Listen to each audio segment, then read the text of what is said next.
Përshëndetje të nderuar miq. Entja mbriti dhe ja ku kemi vendosur komunikimin në RTS2 në emisionin Auditor Arsimi.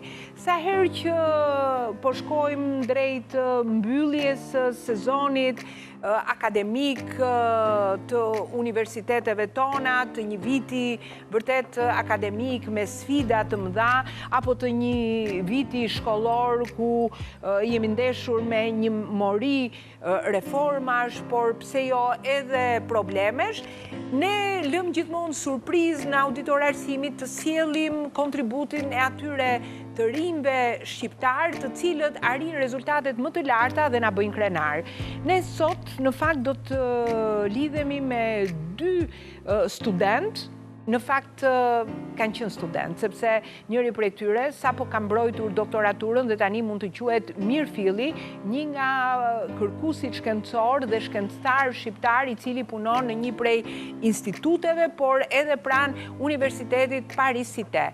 Dhe ky është Dalim Boriçi, pinjolli një prej familjeve të shkencëtarëve shqiptar në disa breza, djali një prej shkencëtarëve më të mirë në fushë të fizikës, matematikës që ne kemi patur, profesor Artan Boriçi, i cili para pak kohësh ka mbrojtur doktoraturën në Francë me rezultate të shkëlqyera. Ka plot të rinj të cilët mbarojnë studimet jashtë, arrin edhe të doktorohen, por natyrisht jo të gjithë arrin që të doktorohen me rezultate maksimale, për të dhënë kontribute të jashtëzakonshme në shkencë. Ja ku jemi duke parë familja Boriçi, Dalini, në këto momente, i cili është menjëherë pasi juria ka dhënë vlerësimin maksimal për doktoraturën që ai ka mbrojtur, dhe ne do të kemi sot kënaqësinë për të sjellë edhe një vizion çfarë po ndodh me shkencëtarët shqiptar në Europë edhe në botë, cili është kontributi i tyre, a kanë ndërmend ata që të vendosin ura komunikimi dhe për të ndihmuar Shqipërinë për sa i takon kërkimit shkencor, dhe a është kërkimi shkencor në krizë? A ka vërtet një krizë të fondeve për të mbështetur kërkimin shkencor, ku bota ka përqendruar të gjithë vëmendjen për të fokusuar në disa fusha prioritare? Për këtë ne do të flasim në radhë të parë me Dalim Boriçin, dhe së dyti do t'u lëm surprizë, sepse duam që më të mirët t'i sjellim këtu në Auditor Arsimi. Unë ju propozoj kronikën parashtruese dhe më pas nisim bisedën me Dalim Boriçin direkt nga Parisi. Na ndiqni.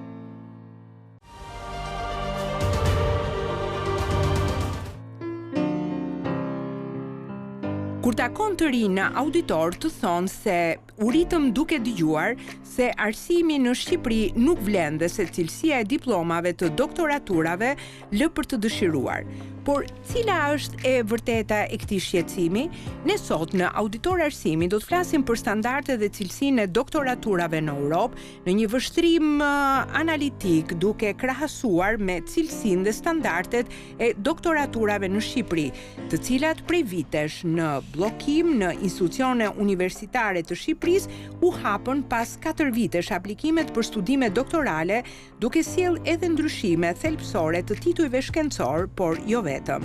Në aktin ligjor të ligjit të arsimit të lartë, Këshilli i Ministrave miratoi para disa vitesh kriteret për fitimin e gradës shkencore doktor, si dhe standardet për titullin akademik profesor i asociuar dhe profesor. Me ligjin e ri të arsimit të lartë, studimet doktorale integrohen në kërkimin shkencor dhe po ashtu kjo ka sjellë një ndryshim rrënjësor në mënyrën se si do të menaxhohen doktoraturat nga universitetet.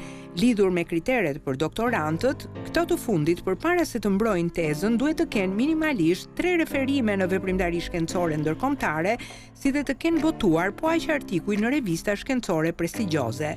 Disa prej universiteteve shqiptare kanë realizuar marrëveshje për të bërë doktoraturat të përbashkëta me universitete europiane, duke u mundësuar doktorantëve të tyre edhe studime në laborator dhe trajnime në këto universitete. Me këto praktika, a mund të themi se ka ndryshuar cilësia e punimeve doktorale në Shqipëri, apo vjen këto studime në interes të shoqërisë siç ndodh rëndom në Europë, por çfarë modelesh ofrojnë universitetet dhe qendrat kërkimore shkencore në Europë? Çdo vit në universitetet e tyre me qindra student nga vende të ndryshme të botës fitojnë gradën doktor, por çfarë ndodh më pas me ta? Këtë pyetje ne nuk e kemi ngritur asnjëherë dhe nuk e kemi trajtuar ndonjëherë si problem. Dhe a e ul ky masivitet cilësinë e kërkimeve shkencore në universitetet europiane? Për këto dhe të tjera çështje do të diskutojmë në këtë pjesë të parë të emisionit auditor Arsimi me shkencëtarin e ri dhe të talentuar Dalin Boriçi, i sapo doktoruar në Universitetin e Parisit në Francë me mbështetjen e fondeve të Bashkimit Evropian.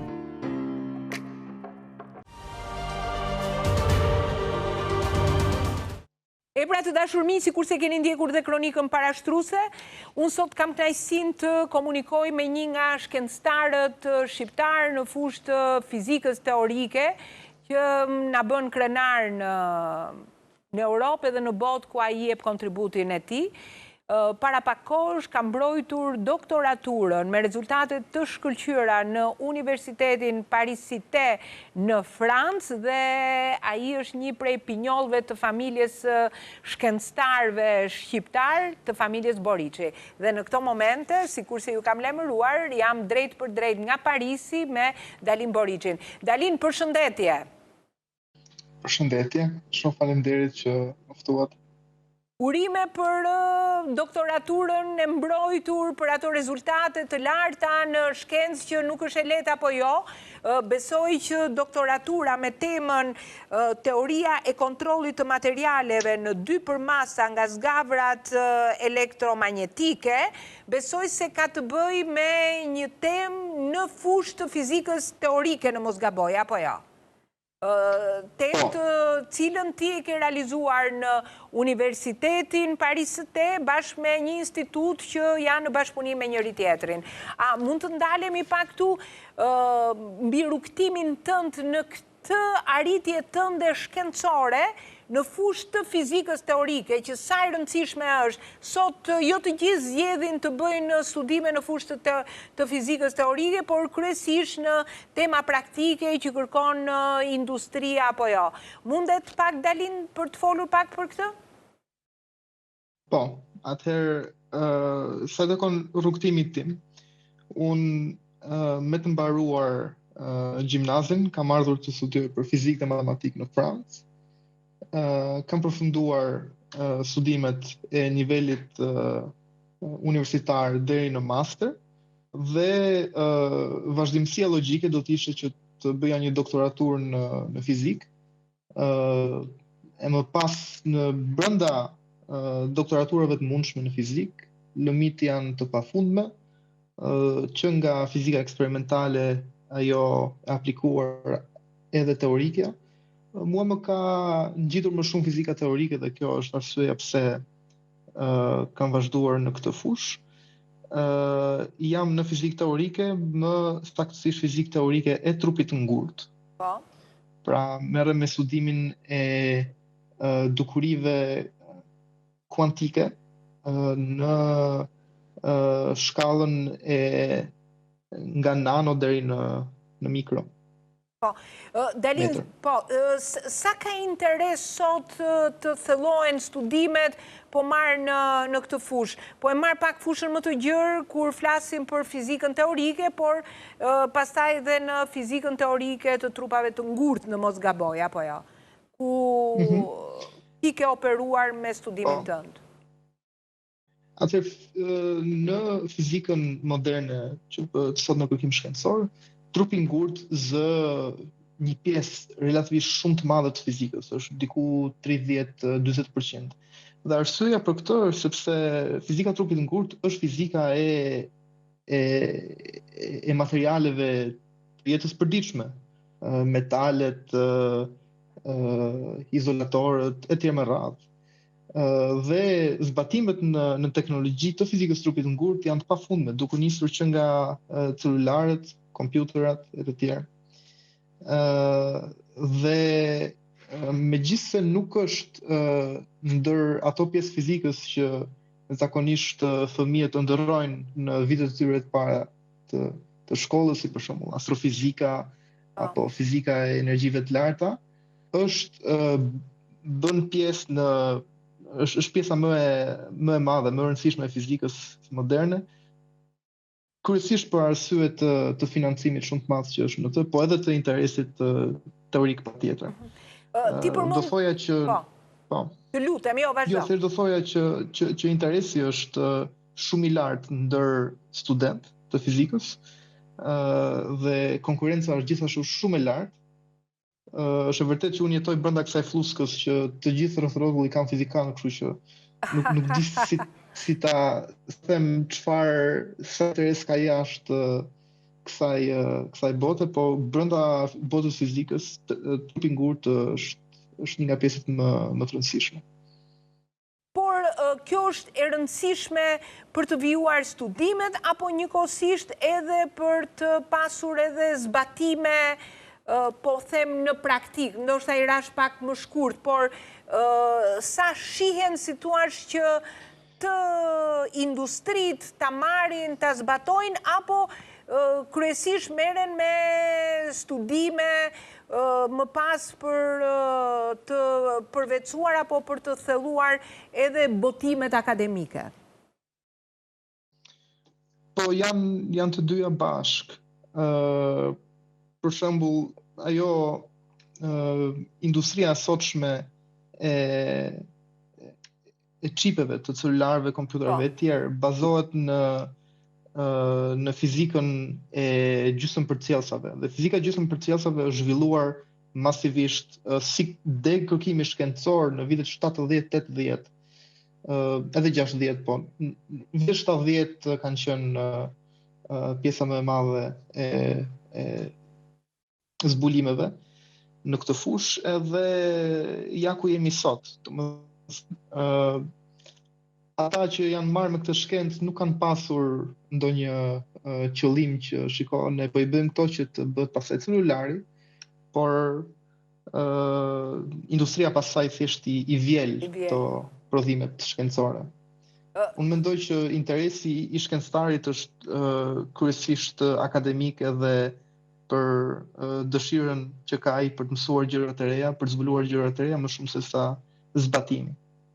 Dalin, ti e vlerësuar maksimalisht për doktoraturën tënde me një juri ndërkombëtare, me studiues nga Franca, nga Zvicra, nga Gjermania, të cilët të kanë vlerësuar dhe kanë pasur shumë interes.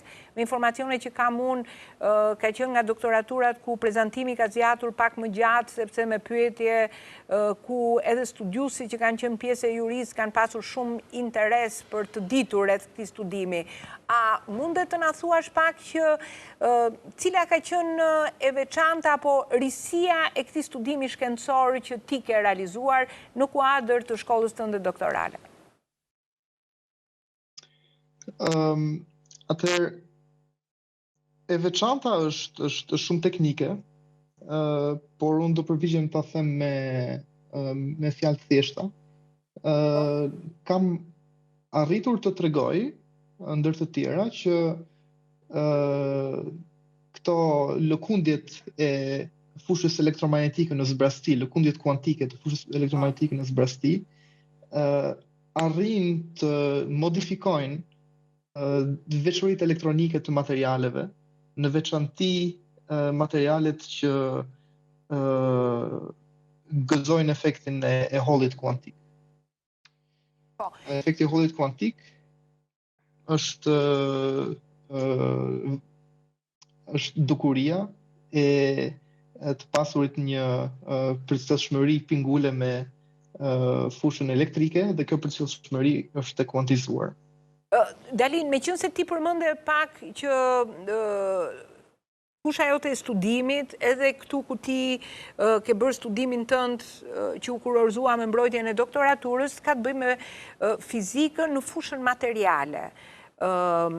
Mos ndoshta kemi të bëjmë edhe me ato materiale që diskutohen sot, që janë kaq shumë të nevojshme kur flitet edhe për luftën Ukrainë, ku mjaft prej atyre mineraleve, materialeve që kërkohet që i zotron Ukrajina, ka interes dhe Shtetet Bashkuara të Amerikës, pra që po diskutohet sot gjithnjë dhe më tepër. Unë intervistova para pak kohësh edhe një prej shkencëtarëve shqiptarë që punon në një prej laboratorëve kombëtare të Shtetet Bashkuara të Amerikës, që merr projekte nga shtëpia e bardhë, dhe ai më tha që sot pikërisht kjo fusha e materialeve është më e rëndësishme dhe më e financuara edhe nga qeveria e Shtetit Bashkuar të Amerikës. Për këtë flasim pak a shumë?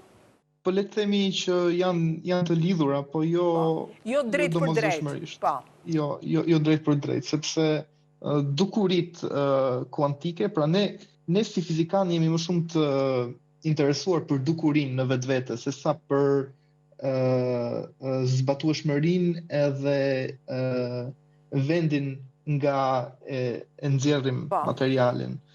Është e vërtetë që financimet janë të mëdha, por nuk e besoj që në fushën time janë aq të mëdha sa në vërtet fizikën e materialeve. Unë nuk merrem me fizikë materialesh, unë merrem me fizikë të trupit ngurtë. Me fizikë të trupit të ngurtë. Po, Dalin, ti përmende pak më parë, thej që këtu tek ajo Flucka, ku ti gjendesh, po përdor këtë term figurativ që ti e përmende pak më parë, aty ku janë të gjithë shkencëtarë, janë fizikan, ka një konkurrueshmëri të madhe. Ka interes sot në brezin e ri të merren me shkencë? Sepse po shohim që jo të gjithë janë të interesuar të ndjekin studime doktorale, të thellojnë studimet e tyre, fusha e shkencës të jetë aq interesante për të rinjt, pjesa më e madhe zgjedhin fushat praktike, flas këtu për Francën, Gjermaninë, të paktën nga një mori informacionesh që unë kam. Natyrisht jo tërësisht, por nga ato informacione që kam. Unë mendoj që interesi është shumë i lartë. Megjithatë, e kam me të dëgjuar që interesi është në rënje. Po. Dhe nuk e ndjej që është interesi në rënje, sikur ju thash jam brenda kësaj Flucka. Por e di që interesi është në rënje. Në Francë, në Paris, institutet janë institute që thërrasin edhe marrin financime, por edhe student nga e gjithë bota. Kështu që edhe sikur mos ketë interes në Francë, do ketë interes diku në Indi, në Kinë, nëpër Evropë, do vinë të gjithë në këto qendrat e mëdha. Mendoj që problemi është më i madh në qendrat e vogla. Siç është Shqipëria apo vende të tjera të vogla që janë, jo se Shqipëria, që janë vende të zhvilluara. Kam këtu parasysh, nuk e di, Spanjën,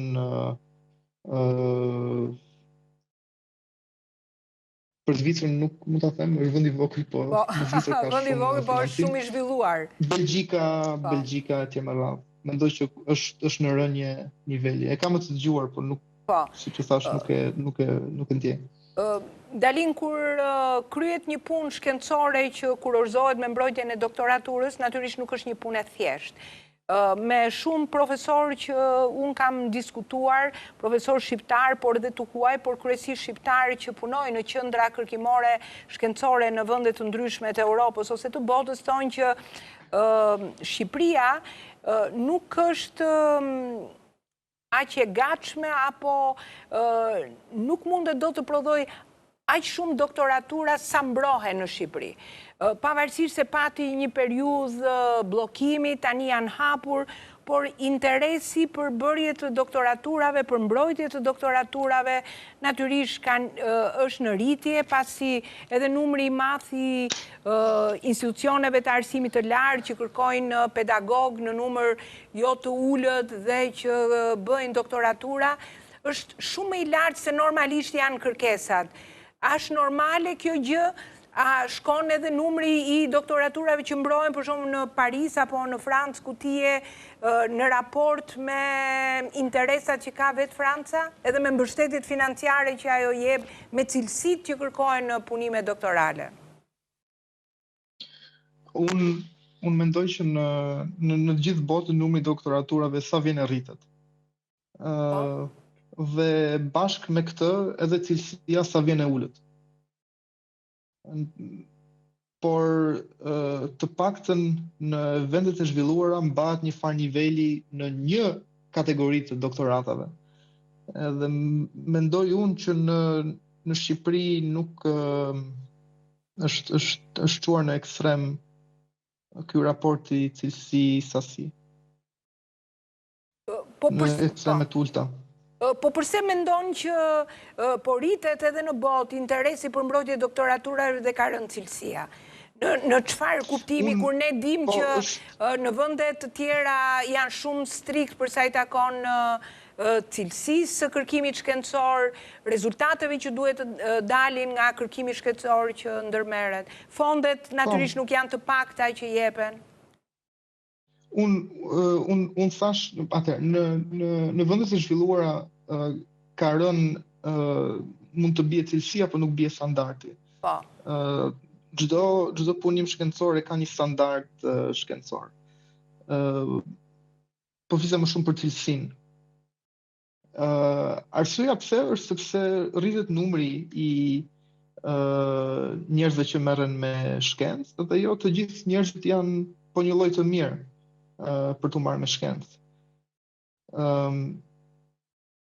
Dhe arsyeja pse numri rritet, një nga arsyet është se ka vështirësi ekonomike në tregun e punës dhe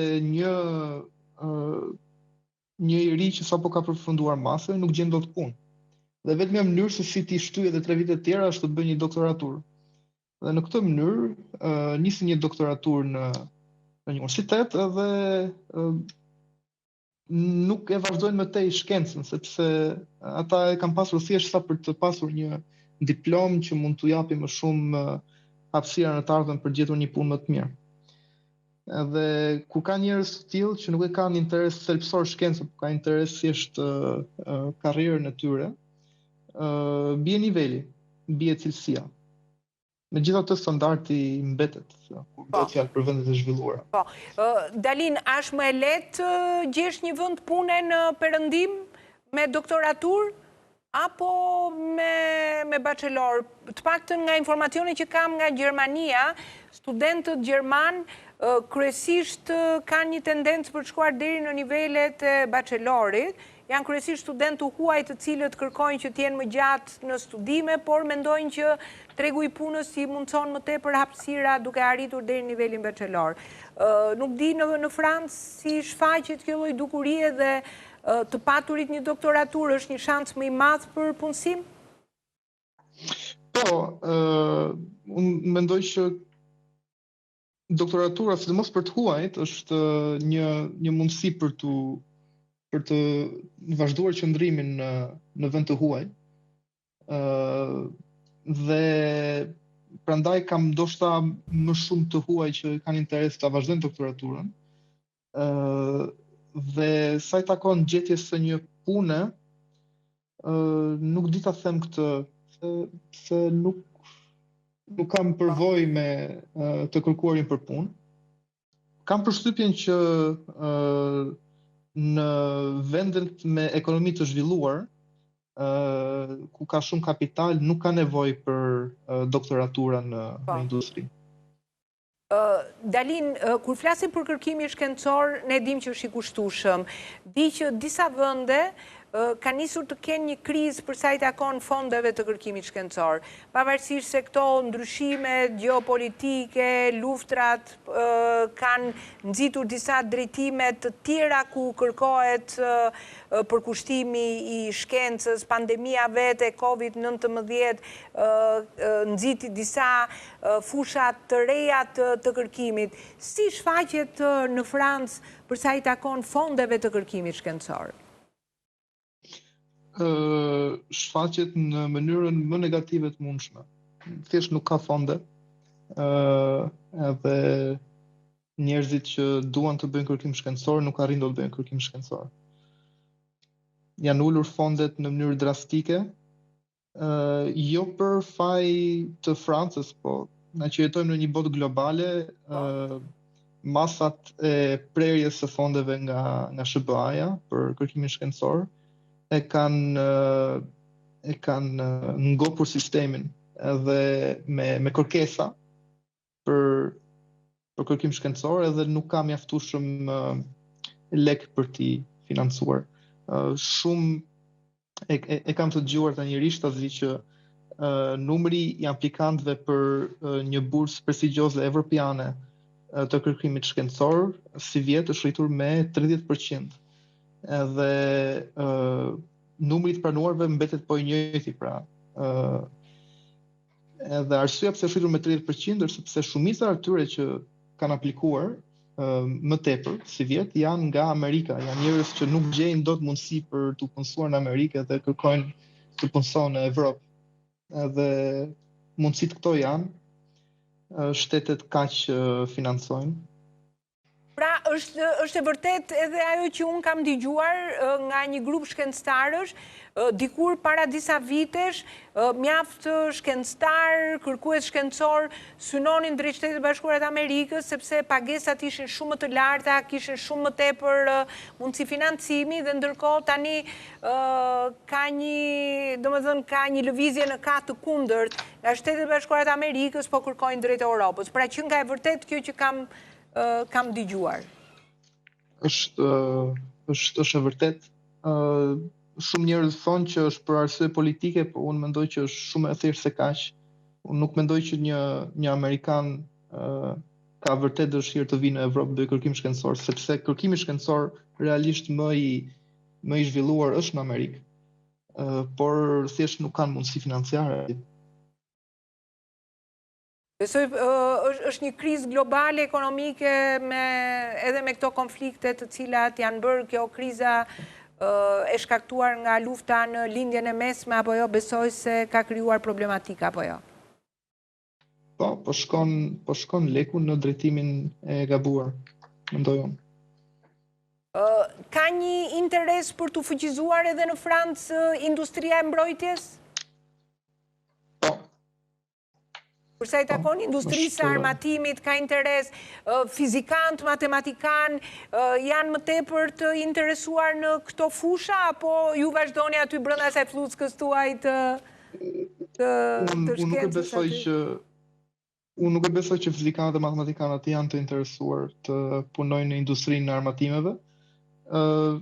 Ndoshta ka njerëz që janë të interesuar, por nuk janë shkencëtar mirëfilli, janë inxhinier, janë njerëz shumë të zotë, patjetër, po jo, brenda kësaj fluskës ku jam unë nuk bëhet fjalë që të ketë njerëz që. Dalin ti tani çfarë je duke kryer aktualisht? Unë po vazhdoj kërkimin shkencor në të njëjtin drejtim që kam bërë dhe doktoratën, jam në të njëjtin laborator, me të njëjtin ekip, dhe kam një kontratë mbas doktorale, postdoc që quhet, deri në maj të vitit tjetër. Dhe jeta akademike këtej ka që du të kalosh disa kontrata të përkohshme kërkimore si kjo, 2-3 derisa të mundesh të kërkosh një pozicion permanent në qoftë një laborator apo një universitet. Dalin, më ke dalë pikërisht tek një temë që është shqetësimi edhe i mjaft studentëve shqiptar, kërkuesve shkencor shqiptar, por edhe nga vende të tjera, për shembull të Ballkanit. Pata mundësi të diskutoja para pak kohësh në Gjermani, të cilët janë në thonjza të shqetësuar sepse kontratat që jepen për kërkim shkencor, për punë në laborator, janë të përkohshme dhe sidomos Gjermania dhe disa vende perëndimore kanë kohën e shkurtër të kontratave, më kanë thënë që vetëm në Itali mund të gjenden kontrata deri në 5 vjeçare. Por kjo, si thua, ka krijuar edhe një kolaps, si thua, një shqetësim tek të rinj të cilët pasi mbarojnë doktoraturat që merren me kërkim shkencor, shqetësimi i tyre është pikërisht kjo, të qenit her pas here të ekspozuar ndaj kontratave afatshkurtra. Po, shumë e vërtet. Megjithatë, Arsyeja pse janë to kontratat afatshkurtra është sepse du të kthehemi prapa tek ajo që thamë më përpara. Niveli i doktoratave ka rënë dhe për të bërë profesor duhet tregosh që je i aftë të kryesh edhe studimeve më të thella se në doktorat. Deri në sa vjet të bëhen në kontrata të përkohshme, ashtu si kur është edhe doktorata, një kontratë e përkohshme. Po, deri në sa vjet i kanë kontratat, për shembull, Franca?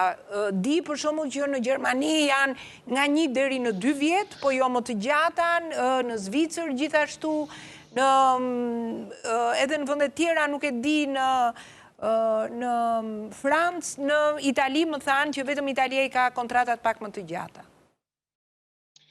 Atëherë këto kontratat varen vetëm nga sa para ka institucioni për të mbështetur, apo jo? Po. Mund të zgjasi disa muaj, mund të zgjasi 1 vit, 2 vite, 3 vite.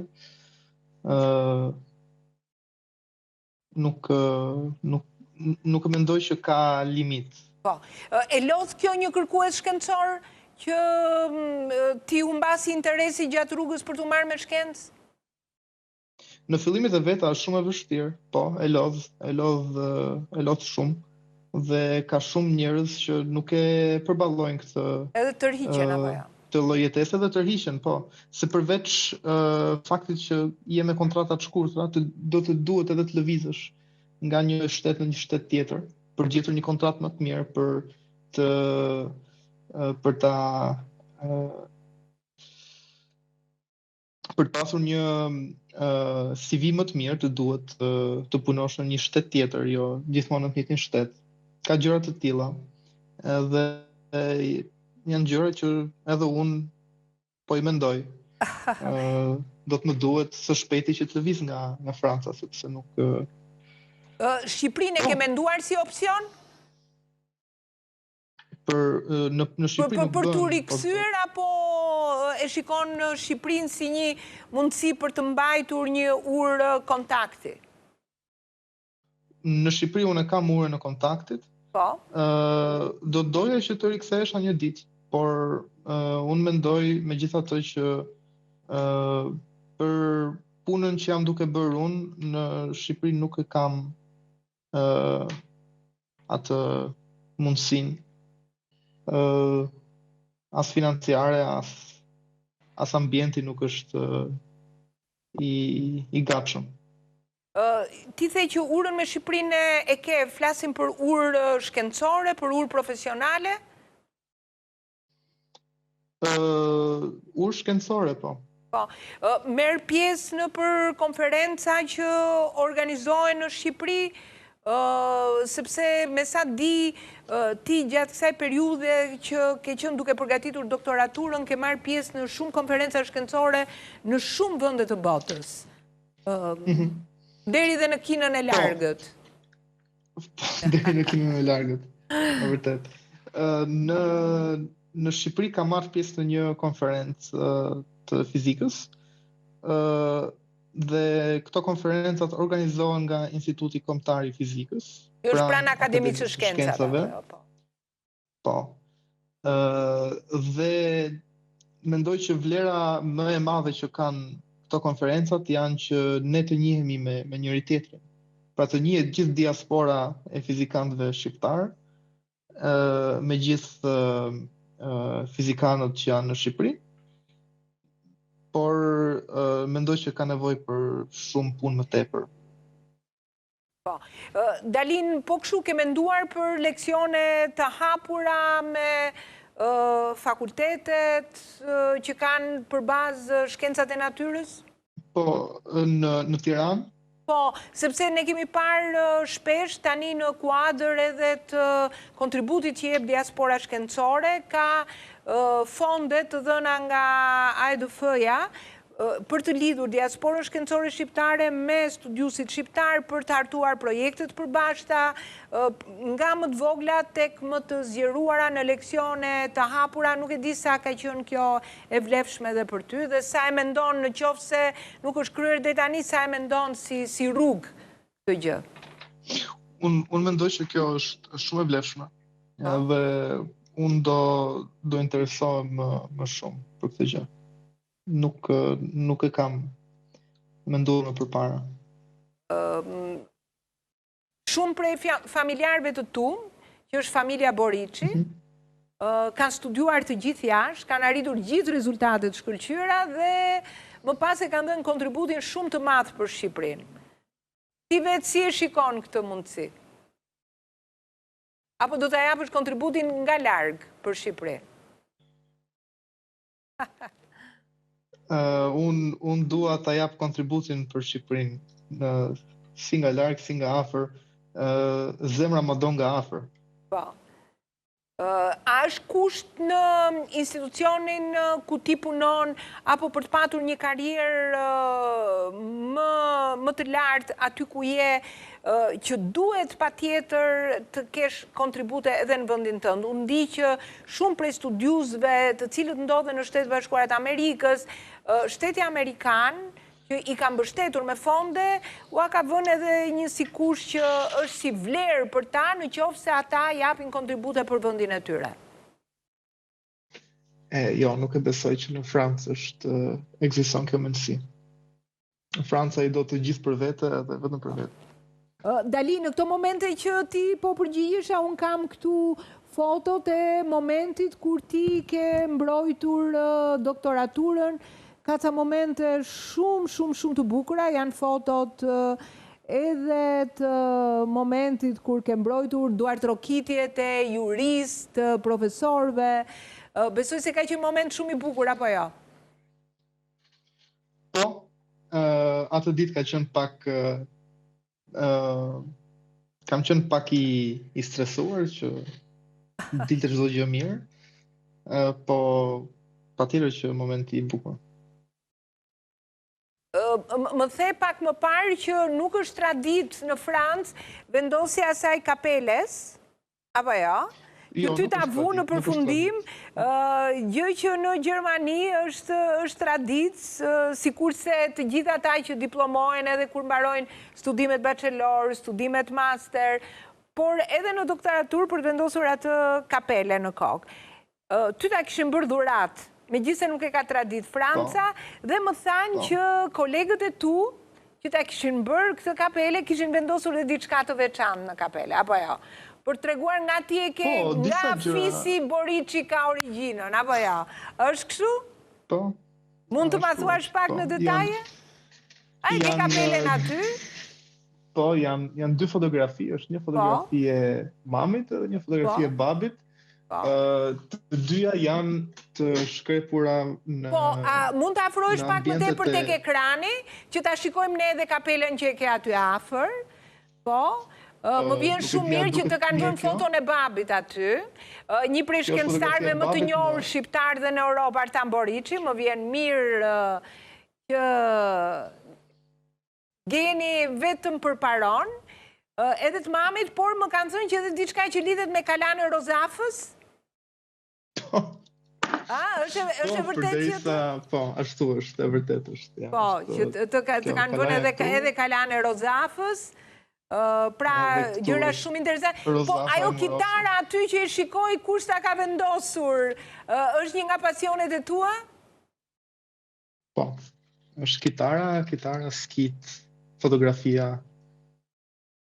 Këto janë. Po, Dalin, në qoftë se ne po shkojmë tani drejt fundit për ta mbyllur bisedën së bashku, a mundet ta mbash pa kapelen në kokë që ta bëjmë mbylljen me kapelen? Nuk e di pse më jep emocione shumë të veçanta, ky momenti i... Au, sa bukur, nuk e kisha parë nga afër që ke dhe flet aty partitura muzikore. A është një partiturë që është e shkruar apo është vetëm thjesht partiturë kështu flet muzike? Ka një... është e shkruar, janë këto notat e këngës Let It Be të Beatlesave. Wow, sa bukur. Është kënga jote e preferuar që ta kanë vendosur aty në kapele? Është një këngë që e kam kënduar kur kam qenë i vogël te Gjeniu i vogël. Po. edhe prandaj ma kanë... Ti tani nuk këndon më, apo ja? Këndoj për qef me vetëm, po jo... Për vete. Por nuk e mendojnë që ti rikthesh në një skene, apo ja?